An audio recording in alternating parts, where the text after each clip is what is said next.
ओम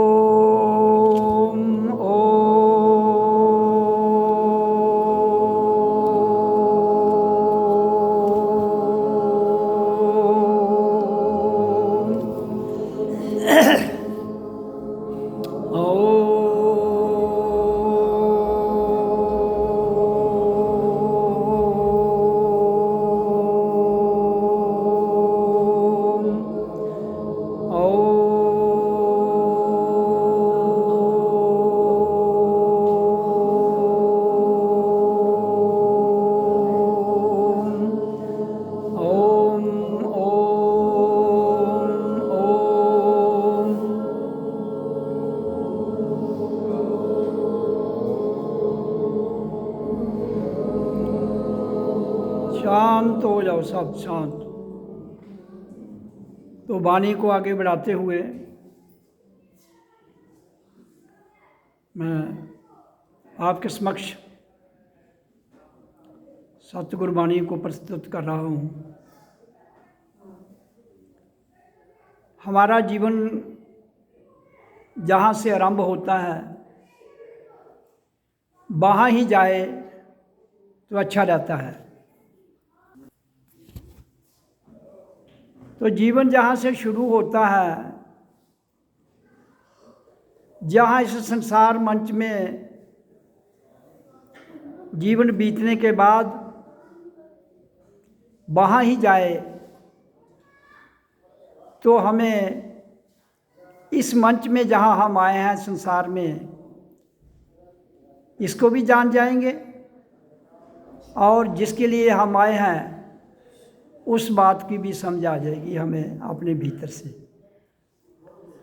तो ये सारा संभव कैसे होता है, उसके लिए हमें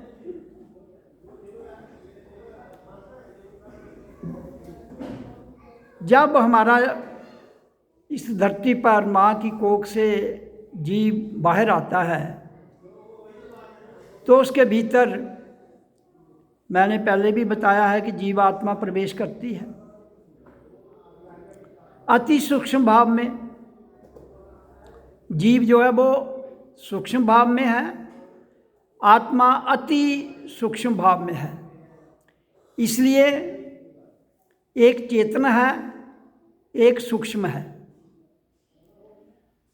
तो हमारे टॉप ऑफ हेड जो हमारी ये वाला स्थान है, जहाँ से जब एंटर करती है ये जीवात्मा, तो एक करंट के रूप में मैंने बताया है कि उसमें प्रकाश और अनहत नाद ध्वनि दोनों सामूहिक रूप में होते हैं।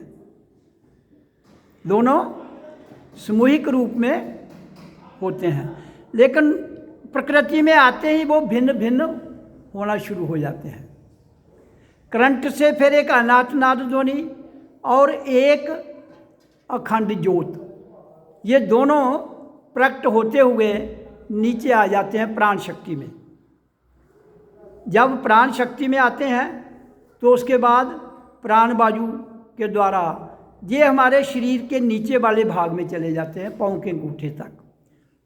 और वहाँ से जब वापस आते हैं क्या, प्राण वायु और जो अनहत ध्वनि थी वो भी इसी के साथ आ गई। और जब ये वापस दोबारा आई तो मुंह के द्वारा ये बैखरी ध्वनि में ओ आ और श्वास क्रिया के रूप में हमारे शरीर से बाहर गई और हमारे शरीर की जितनी भी तांत्रिक प्रणाली है उसको गतिशील करते हुए हमारा पूरा शरीर हरकत में आ जाता है। हमारे भीतर जितना भी सिस्टम है वो गतिशील हो जाता है और फिर बच्चे के रूप में बच्चा आवाज़ निकालते हुए हरकत में आता है। जब वो हरकत में आता है तो फिर हम उसे एक जिंदा इंसान मनुष्य के रूप में सब उस बच्चे को देखते हैं जो उसके नज़दीक होते हैं, और वो बच्चा जो है इस संसार में गतिशील रहते हुए अपने जीवन को आगे बढ़ाता है ऑटोमेटिक। उसको फिर कोई नहीं, पहले भी उसकी जो बढ़ोतरी हुई माँ के गर्भ में, वो 9 महीने के अंदर वो भी अपने आप हुई। माँ तब उसका साधन थी, तो माँ का जो साधन था वो उसको खाना खाना और उसको फीड करना, और उसको फीडिंग मिलती थी। और जब वो फीडिंग मिलती थी माँ के खुराक के द्वारा, तो उसकी ग्रोथ ऑटोमेटिक हो रही थी। तो इसलिए तो जिस वो फीड से जो हमें प्रकृति से उसकी माँ की कोख से मिलती है, तो वो फीड के द्वारा उसकी ग्रोथ होती है। तो 9 महीने के बाद उसका पूर्ण शरीर बन के माँ की कोख से बाहर आ जाता है। जब वो पूर्ण शरीर उसकी माँ की कोख से बाहर आ जाता है, तो गतिशील रहते हुए फिर प्रकृति के जो पदार्थ है उसके द्वारा 18 साल तक उसके शरीर की ग्रोथ होती है। 18 साल तक कितना कद उसका बढ़ना है वो बढ़ जाता है, और जितनी भी अदर ऊर्जाएं हैं प्रकृति की वो उसके भीतर समा जाती हैं। उसके बाद उसकी ग्रोथ शारीरिक तौर पर कद नहीं बढ़ता है 18 साल के बाद। कोई अगर बढ़ता हो करोड़ों में तो वो हो सकता है, रूटीन की मैं जो बात कर रहा हूँ इतना ही होता है, लेकिन ऐसा करोड़ों में भी नहीं होगा कि 18 साल के बाद किसी का कद बढ़े। तो मैंने आपको ये स्पष्ट कर दिया कि अनहत नाद ध्वनि, अनस्ट्रक साउंड और अखंड ज्योत, जिसको डिवाइन लाइट कहते हैं, ये दोनों ऊपर से आते हुए करंट के रूप में आए, जीवात्मा नीचे आए, दोनों कन्वर्ट हो गए अखंड ज्योत में और unstruck sound, unstruck divine light, और उस दोनों में परिवर्तित हो गए। और उसके बाद वो पाँव के अंगूठे तक वापस आए और जीवन गतिशील हो गया। इसलिए हमें तो इस तरह से ये जीवन यात्रा हर इंसान की जो धरती पर आता है आरंभ हो जाती है। अब मैंने शुरू में क्या कहा कि जहाँ से हमारी यात्रा शुरू हुई, जब तक उस स्थान पर हम नहीं पहुँचेंगे तब तक हम नहीं जाग पाते, तब तक हम नहीं जाग पाते। चाहे हम कितने बड़े धनवान बन जाएं, चाहे हम कितने बड़े शास्त्रों को पढ़ लें, चाहे हमारे भीतर पूरी दुनिया का ज्ञान आ जाए, कोई मायने नहीं रखता है। इसलिए अब वहाँ पहुँचने के लिए उसी स्थान पर जहाँ से हम आया, कहाँ से, this is top of the head, जहाँ मैंने उंगली रखी हुई है, जहाँ जब तक हमारी ऊर्जा वापस उसी स्थान पर नहीं जाएगी तब तक हम जाग नहीं पाते। ये फार्मूला यूनिवर्सल ट्रुथ है, ये सब के लिए लागू होता है। नर हो, नारी हो, नौजवान हो, बूढ़ा हो, किसी भी अवस्था में हो, ये शरीर की अवस्थाएं हैं, किसी भी अवस्था में हो, तो जब तक वो ऊर्जा यहाँ नहीं पहुँचती तब तक उसको संघर्ष में रहना है, प्रयास में रहना है या समर्पण भाव में रहना है। जब तक ऐसा संभव नहीं हो जाता है बंधुओं, मेरे प्रेमियों, तब तक जागना मुश्किल है। हम तर्क वितर्क कितना कर लें, हम आर्गुमेंट कितने दे लें, हम अपने ज्ञान का विकसित कितना कर लें, उसे कुछ भी होने वाला नहीं। उसे तुम एक दिन वक्ता तो बन जाओगे, उससे एक दिन तुम दुनिया में अपनी प्रसिद्धि तो करवा लोगे, लेकिन जो जागने की बात है वो संभव नहीं होगी। अगर वो जागना संभव ना हुआ तो धरती पर आने का तुम्हारा जो जीवन है वो अकारथ में चला गया। अकारथ में चला जाने का अर्थ है आए और चले गए, जाना कहीं नहीं है। मैं था यहाँ, मैं हूँ यहीं। आप सबको यहाँ ही रहना है जहाँ ही थे, लेकिन दो ही तरीके हैं। अकारथ में जो जाएगा वो स्वयं भी परेशान रहेगा और संसार में रहने वाले मनुष्यों को भी परेशान करेगा। क्यों? वही मनुष्य का शरीर छोड़ के वो अकारथ प्रथा में इसी धरती पर भटक रहा है। क्या भटक रहा है? उसके भीतर सूक्ष्म जीव और चेतन जो आत्मा है उसको सूक्ष्म ने दबा लिया है। किसके द्वारा? सूक्ष्म पदार्थ वृत्तियों के द्वारा। और सूक्ष्म जितनी भी मन सूक्ष्म है, बुद्धि सूक्ष्म है, इंद्रियों के विषय भी ज्ञान में सूक्ष्म है, तो वो सब उस चेतनता को दबा देते हैं। जब चेतना दब जाती है तो वो सब कुछ होते हुए भी कुछ नहीं कर पाती और इंसान जो है वो भटकता है, स्वयं भटकता है और मनुष्य जाति को वो जीवात्मा ही भटकाती है। इसी धरती पर आपको कहीं नहीं जाना है। जितने ब्रह्मांड की मैं चर्चा करता हूँ, जितनी उच्च कोटि को, तो जितनी यहाँ जीवात्माएं हैं वो 3 व्यवस्थाओं में बट जाती हैं। कौन सी? एक देव रूप में, एक प्रेत रूप में, एक मनुष्य रूप में। मनुष्य रूप में उसके पास देह है, प्रेत रूप में देह नहीं है, देव रूप में देह नहीं है, जिसको तुम देवता कहते हो। तो इसलिए अल्टीमेट क्या होना है? फिर जो प्रेत रूप में ऊर्जा है, जो देव रूप में ऊर्जा है, उस ऊर्जा को फिर मनुष्य देह में आना पड़ेगा। नहीं आएगी तो बंधुओं किसी का भी कल्याण होने वाला नहीं है। मतलब जो आपके पांव के नीचे 10 जीव आत्माएं हैं, एक इंसान जहाँ खड़ा होता है तो वो 10 भड़की हुई हैं। आप मनुष्य रूप में उसके ऊपर कम के दो तो शांति कहाँ आएगी? कहाँ से ढूंढोगे शांति? फिर बड़े बड़े मंडलेश्वर, जब मैं सत्य की बात, जागने की बात कहता हूँ, जब मैं ये वाणी कहता हूँ, तो वो कहते हैं जी आप देवताओं के खिलाफ हो, आप जोर से बोलते हो, आपके अंदर गुस्सा है। भाई मेरे अंदर क्या है वो मुझे पता है। हु आर यू टू जज? आप कौन हो जो जजमेंट करने वाले? ये मेरा विषय है, मैं वाणी बोल रहा हूँ, ये मुझे पता है। ये वाणी गुस्से की है कि या इसी गुस्से के भीतर तुम्हारा पूरा संसार घूम रहा है। इसलिए जागने की आवश्यकता है।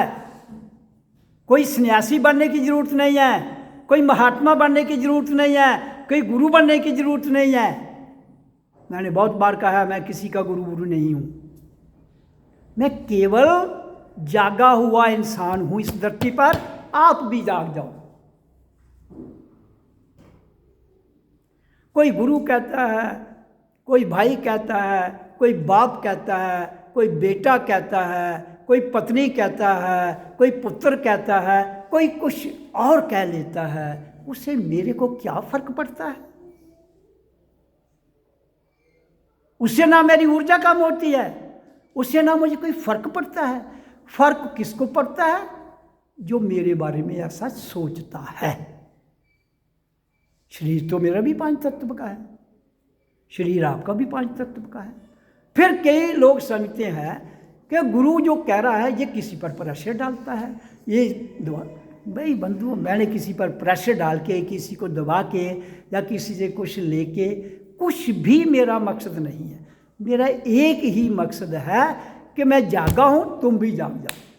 इसी की प्रेरणा देता हूँ, इसी के लिए सत्संग करता हूँ, इसी के लिए खाता हूँ, इसी के लिए पीता हूँ, इसी के लिए जीता हूँ। फिर भी अगर मेरे दोस्त, मेरे मित्र, मेरे गुरु, मेरे भगवान ना समझ पाए तो फिर दोष उनका है। चाहे वो गुरु हो, चाहे वो किसी भी पदवी पर बैठा हो, चाहे वो संसार का महामंडलेश्वर हो, चाहे वो बड़े ज्ञान की बातें करने वाला हो। तो इसलिए अब उस स्थान पर जहाँ से हम आए हैं पहुँचना कैसे है, उसके लिए मैं विधि बताता हूँ, ओम का उच्चारण। क्यों? कि हमारा जीवन गतिशील उसी ध्वनि से होगा। हमारा जीवन गतिशील प्राण बाजू से होगा। इसलिए 2 ही मंत्र हैं। मैं जो कहता हूँ उसे जानने की कोशिश करो। मैंने पिछले संडे को सत्संग वाणी में कहा था मैं ज़्यादा कपड़ा यूज। तो पिछले संडे को मैंने ये कहा था कि ये आश्रम जो है ये दुनिया के जितने आश्रम हैं उनसे महान है।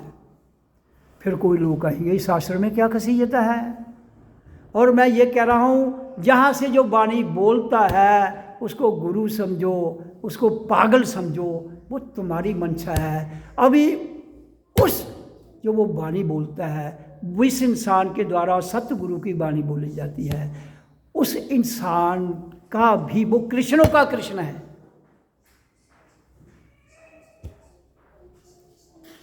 इसका अर्थ ये नहीं है कि मैं कोई अपनी प्रसिद्धि करने के लिए वाणी बोलता हूँ। मैं वाणी बोलता ही नहीं हूँ।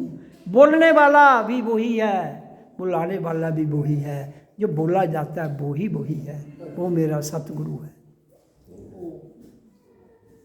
वो आप सबका सतगुरु है, आपके भीतर बैठा हुआ है।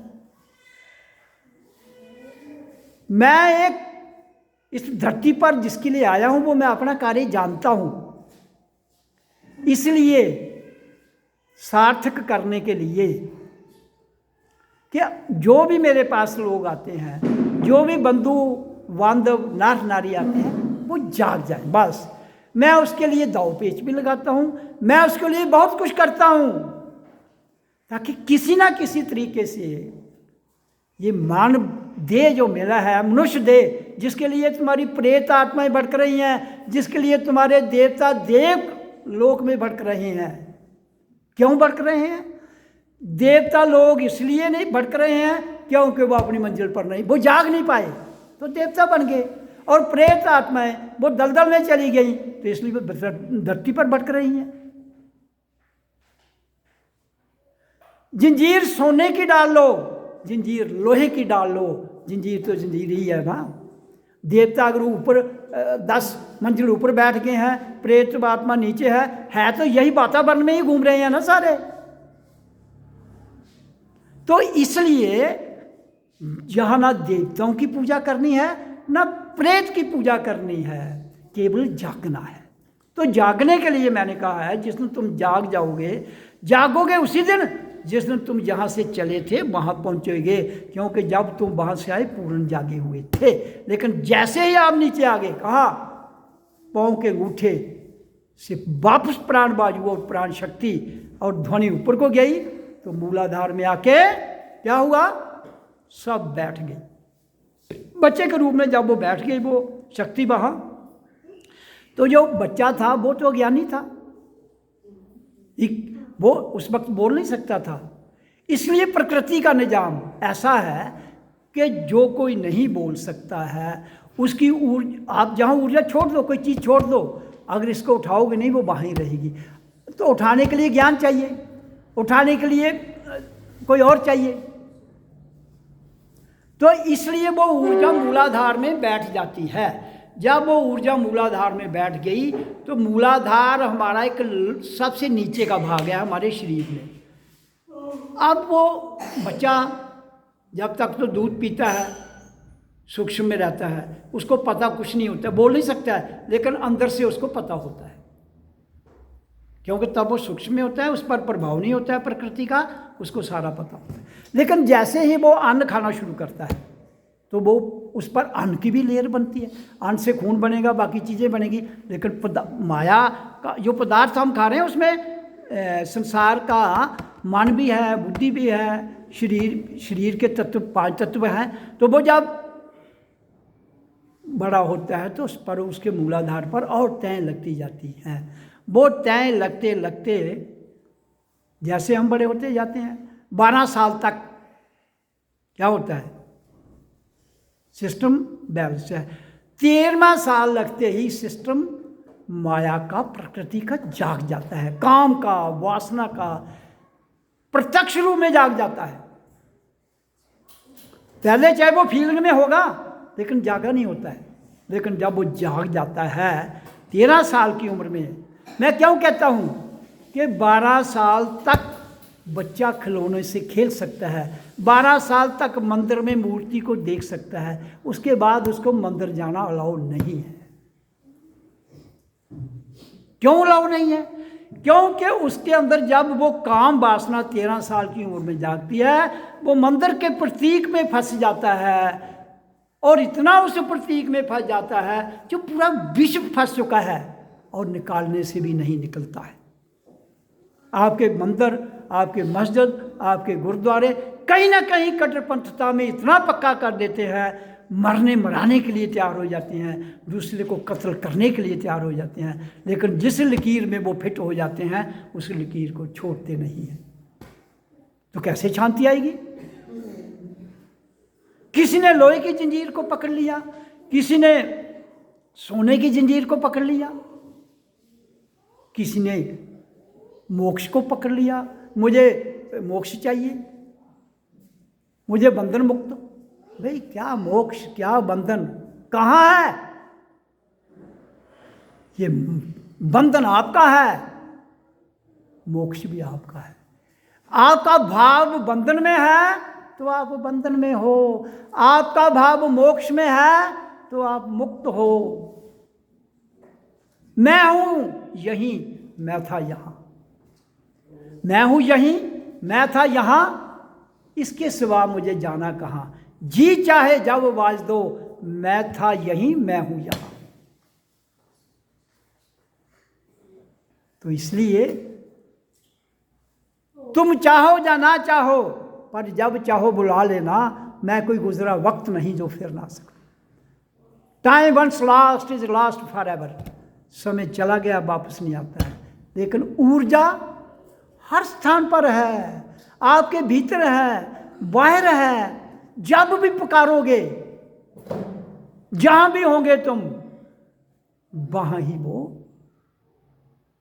प्रकट है, आप उसमें है हो जाते हो। करना कुछ नहीं है, होना है। क्रिया तो अभ्यास, प्रैक्टिस में एक से मैन परफेक्ट, वो अभ्यास हम भी कहते हैं ओम का करो, लेकिन मैंने कहा कि ओम एक दिन छूट जाता है, छोड़ना नहीं, छूट जाता है। जैसे मैंने कहा कि अब ओम के उच्चारण की जरूरत तो नहीं है, कहा ना हाल के अंदर, मैंने पिछले संडे को कहा there is no need to chant Om, लेकिन फिर भी कभी लहर आती है, चांट कर लो जहां भी हो, नो बैरियर, कोई पाबंदी नहीं। हमारे पर किसी चीज़ की पाबंदी नहीं होनी चाहिए। हाँ, डिसिप्लिन जरूर चाहिए। पाबंदी और डिसिप्लिन में बहुत अंतर है। पाबंदी और डिसिप्लिन में बहुत अंतर है। पाबंदी थोपी जाती है, अनुशासन स्वयं लगाया जाता है। तो इसलिए जब तक हम उस स्थान पर नहीं पहुंचेंगे जहां से हम आए, तब तक नहीं जाग पाएंगे। हमारे पास सबसे बड़ा ऑप्शन क्या है? इस शरीर में रहते हुए, इस शरीर में रहते हुए हम ये ऐसा करने में सक्षम हो जाते हैं। साक्षात दृष्टा साक्षी भाव में चले जाते हैं। दृष्टा भाव में जाना, साक्षी भाव में जाना, इस दुनिया में रहते हुए गुणातीत होना, इस दुनिया में रहते हुए ही कालातीत, तुर्यातीत, इस अवस्था में हो जाना। खिंचिए नहीं, अपने आप। जो लोग क्रांति की बात करते हैं, मैं क्रांति लाने नहीं आया हूं। क्रांति घट तो हो जाएगी, लाई थोड़ी जाती है। कोई खींचने वाली चीज थोड़ी जिसको खींच के ले जाएंगे। क्रांति घटित होती है। वो कब घटित होती है? जिस दिन तुम जहां से आए थे वहां पहुंचोगे। क्यों? क्योंकि वो दुनिया, वो ऐसा स्थान है जहां से पूरी दुनिया चलती है। जड़ हो, चेतन हो, अंधा हो, सत्ता हो, बुद्धिजीवी हो, बुद्धिवादी हो, बुद्धिनिष्ठ हो, वो ग्रिड है। Sound, light, vibration is a grid of super power. तो इसलिए मैं बड़े स्पष्ट वाणी में सबके समक्ष कहता हूँ कि उच्चारण करो। जो क्या करेगा, जो मैंने बताया कि 12 साल तक आपका सिस्टम 13वें साल में काम वासना का इतना हावी हो गया कि उससे निकलना बंधुओं आसान नहीं है। पहले आप खिलौनों से खेलते रहे जो माँ बाप ने दिए, समाज ने दिए, उसके बाद प्रकृति ने आपको एक और खिलौना दे दिया, वो इतना खतरनाक काम जिसको कहते बड़े बड़े महात्मा ब्रह्मचार्य करो, ये करो। कौन सा ब्रह्मचार्य भाई? तुम एक फ्लड को कैसे रोक पाओगे? काम एक फ्लड है, no one can control it. आने दो, फ्लड बह के चला जाएगा, तुम किनारे पर बैठे हो, शांत हो जाओगे। किनारे पर रहना, फ्लड में जंप लगाओगे तो भस्म हो जाओगे। फ्लड को देखो, आ रहा है, जाए। फिर वो नदी जिसमें फ्लड आया है, फिर वो अपने लेवल पर शांत हो जाती है। इसी तरह काम की जो वेग है, वेग में रफ्तार, वो 13वें साल में फ्लड आना शुरू हो जाता है और 19 साल तक वो फ्लड रहता है। 13, 14, 15, 16, 17, 18, 19, 7 साल फ्लड रहता है हर इंसान के जीवन में, चाहे वो गुरु हो, चाहे वो शिष्य हो, चाहे वो नर हो, चाहे वो नारी हो, इस धरती पर। इसलिए ये जो बातें बताई जाती हैं, ये करो, वो करो, फलान करो, कुछ भी नहीं करो, कर्म करो। वर्क इज वर्शिप, ये कर्म भूमि है। मैं कहता हूँ कर्मयोग तो कर्म भोग तो निष्काम, निष्काम कर्मयोग, 3 ही तो है। आप कर्म योग करो, बाकी अपने आप होते जाएंगे। समय की धारा आप कितनी शिद्दत से करते हो, आप कितनी मेहनत से करते हो, कितना परिश्रम लगाते हो, कितना संघर्ष करते हो, कितने समर्पित हो जाते हो, ये तो हर इंडिविजुअल पर निर्भर करता है। अगर काम की वेग में बह गया तो चैप्टर क्लोज। फिर वो महात्मा पावे पमी कपड़े पा, तो पावे दान दिया है, जो मर्जी करे, खुश होने वाला नहीं। तो इसलिए ओम की ध्वनि तुम्हें मंत्र, गुरु मंत्र के रूप में जन्म के समय मिली है, और प्राण वायु भी आपको मंत्र के रूप में मिली है। प्राण वायु भी हमें गतिशील रखती है और ध्वनि भी हमें गतिशील रखती है। इसलिए जीवन का अर्थ है गतिशील रहना, और गतिशील रहते रहते रहते गतिशीलता के द्वारा ही आप उसी स्थान पर पहुंच जाते हो जिस स्थान से आपने एंटर किया है। और जब वहां पहुंच जाते हो तो ऑटोमेटिक जाग जाते हो, जगाने की जरूरत ही नहीं है, जगाने की जरूरत ही नहीं है। जब ऑटोमेटिक जाग जाते हो तो आपके भीतर क्रांति घटित हो जाती है। जब क्रांति घटित हो गई, आपकी जीवन यात्रा सफल हो गई। वही जो ओम की ध्वनि है वो 24 घंटे अनस्ट्रक साउंड में कन्वर्ट हो जाती है। वही जोत जो तुम बाहर जलाते हो वो अंदर भीतर आपके डिवाइन लाइट में चेंज हो जाती है, घटित हो जाती है। तो आपकी जीवन यात्रा सफल। आप जाग गए। अनस्ट्रक साउंड 24 आवर चलती है, चल रही है। मैं प्रत्यक्ष की बात करता हूँ, प्रकाश 24 घंटे चल रहा है, मैं उसी में हूँ, और अनस्ट्रक साउंड आ रही है, और वहाँ से वाणी आ रही है तो बोली जा रही है। शरीर एक माध्यम है, उसका इतना ही रोल है जैसे किसी डब्बे के अंदर मशीनरी रखी होती है, उसको करंट दे दो तो वो मशीनरी, उसका जो कार्य होता है वो करता रहता है, होता रहता है। तो ये है सारा रहस्य जीवन का। इसलिए कोई भी और कुछ करने की ज़रूरत नहीं है।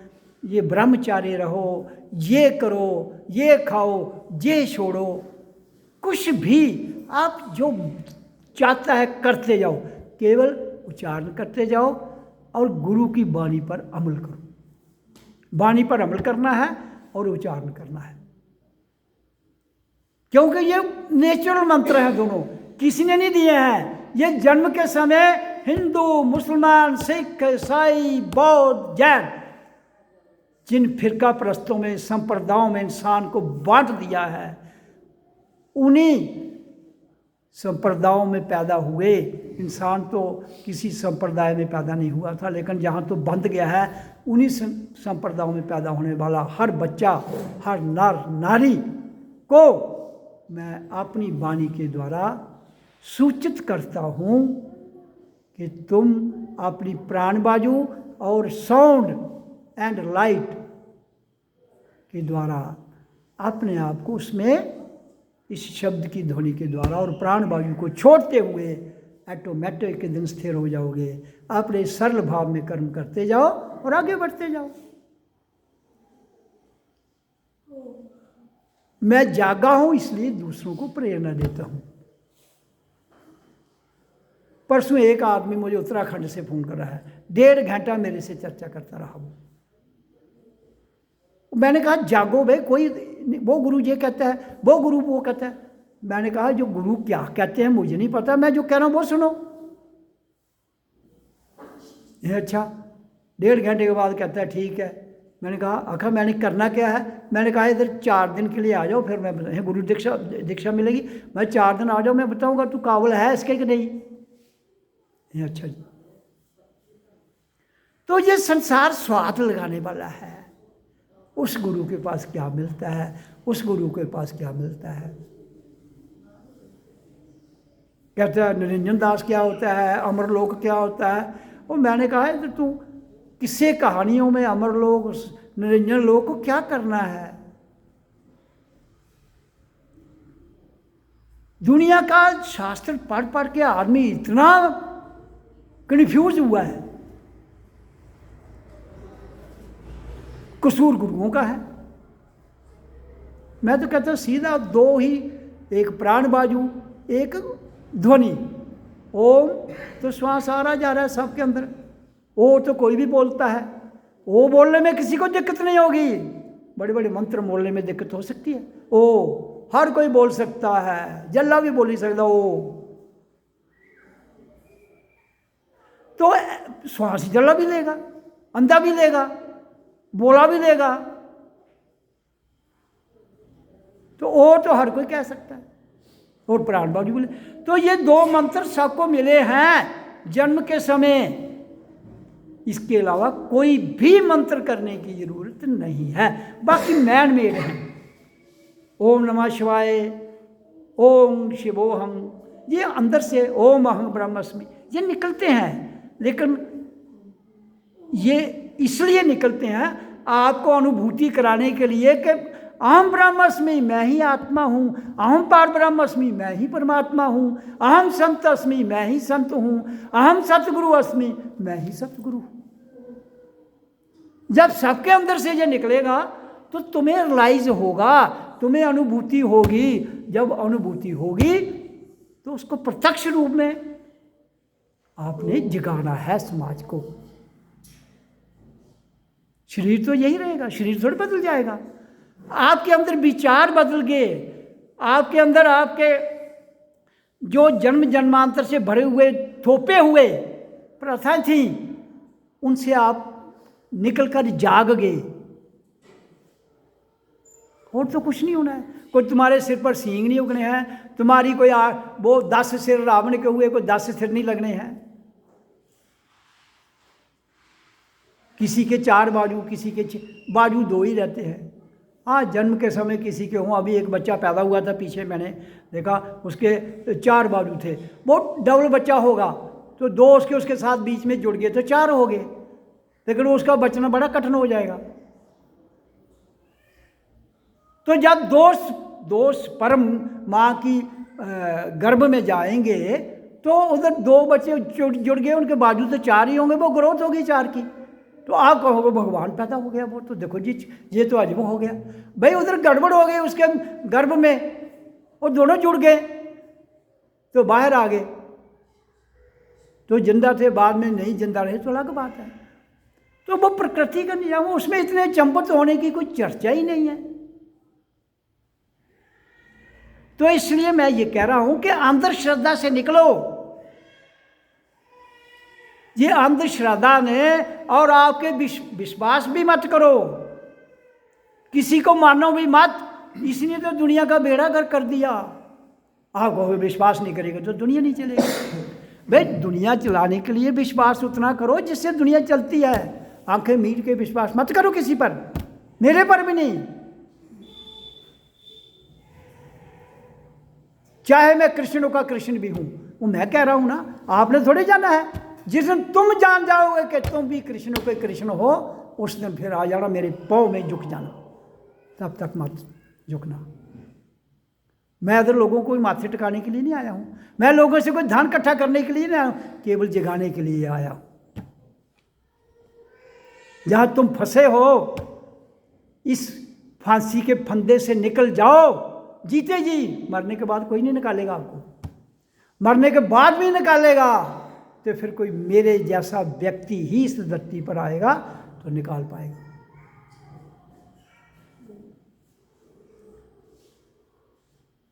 तो फिर मैंने प्रेशर किस लिए डालना किसी पर? मैं प्रेशर कहाँ डालता हूँ? कोई नहीं, मेरा कोई मकसद। हाँ, जगाने के लिए आपको मेरी भाषा थोड़ी गर्म लगती है, थोड़ी सख्त लगती है, थोड़ी दबाने वाली लगती है, तो बंधुओं अगर उसी मेरी गर्म भाषा से, मेरे दबाव से तुम जाग जाते हो तो भी मैं फिर आपको नमन करता हूँ। कम से कम झेल तो लिया आपने, और झेल कर जाग गए। उस मेरी दबाव को झेल कर तुम जाग गए, तो मैं तो फिर आप सबको, जो जाग गया मेरे इस दबाव के कारण, वो ही मेरा अपना आप हो जाता है। तो इसलिए जहाँ कोई कहता है जी आपकी क्रांति फेल हो रही है, मेरी क्रांति कौन फेल करेगा भाई? अभी कोई दुनिया में पैदा नहीं हुआ है, खुदा भी धरती पर उतर आए वो भी नहीं फेल कर सकता। मैं जागा हुआ व्यक्ति हूँ। आप किसी को मेरी भाषा कड़वी लगती है, उसको लगती है ना, लगती रहे। जिस दिन वो मेरा अपना आप हो जाएगा उसको कड़वी नहीं लगेगी, तब तक कड़वी लगेगी, कभी मीठी लगेगी, कभी प्यारी लगेगी। मुझे उससे क्या लेना देना है? हाँ, मेरा तो एक ही अंतःकरण से जो मैं जागा हूँ वही सबको कहता हूँ जाग जाओ। मेरा इससे ज़्यादा कोई और लक्ष्य ही नहीं है। लक्ष्य भी इसको मैं नहीं कहूँगा, मैं कहूँगा ये मेरा फर्ज है, इट इज़ माई ड्यूटी। मैंने पहले ही कहता हूँ कि ये जानो मैं कौन हूँ, what is my duty. After performing my duty in full, where I have to go. जान लो, कोई स्वर्ग, कोई नरक, कोई परमात्मा, कोई देवता, कोई यमदूत, यमराज तुमसे बड़ा नहीं है, तुमसे बड़ा नहीं है। अगर इन पंडित पुरोहितों, मुल्ला काल जिन्होंने आपको गलत फहम में डाल दिया है, उसके लिए तो मैं कहता हूँ जागो, ताकि आप इनकी पकड़ से बाहर आ जाओ। और किसी की पकड़ से बाहर आ जाना ही, किसी की पकड़ क्या? मन, बुद्धि, दिमाग, इंद्रियों के विषय, उनकी पकड़ से बाहर आ जाना है। काम, क्रोध, लोभ, मोह, अहंकार, मान, बुद्धि, अहम, चित्त भाव, इनकी पकड़ से बाहर आना। ये तुम्हारे भीतर हैं लेकिन फैले हुए बाहर हैं तुम्हारे अंदर, फैले बाहर हैं, इसलिए बड़ी जल्दी से ग्रैब करते हैं। दो आंखें, दो कान, नाक के दो सुराख, जीवा और श्वास क्रिया, शरीर, ये आप सब आपके ही पास तो हैं। इनकी पकड़ से आओ बाहर। जो इनकी पकड़ से बाहर आ जाएगा वो ही मेरे परम धाम में पहुंच जाएगा। परम धाम है कहाँ? आपके भीतर। लेकिन इनकी पकड़ से बाहर आना ही परम धाम में ऑटोमेटिक चले जाना है।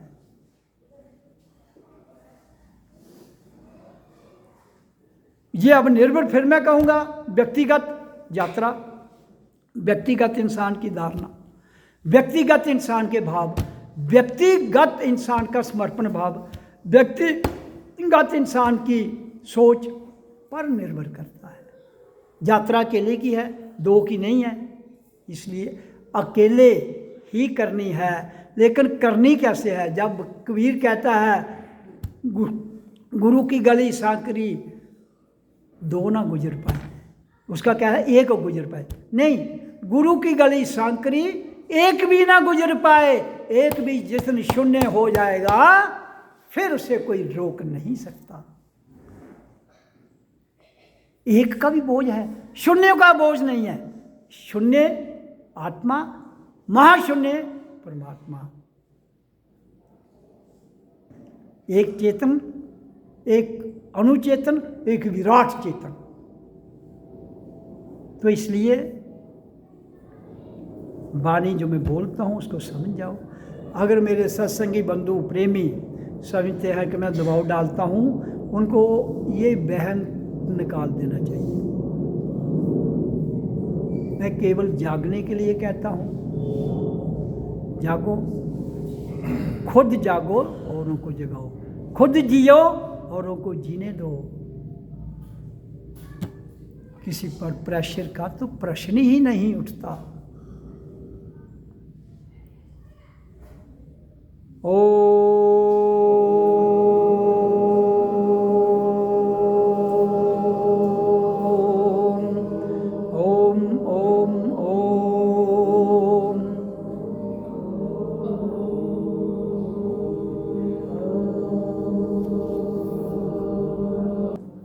तो आप सब ने बड़े प्यार से, बड़े प्रेम से, बड़े शांत भाव में वाणी को सुना, इसलिए मेरे अंतःकरण से आप सबको प्रेम पूर्वक नमस्कार। ओम ओम ओम।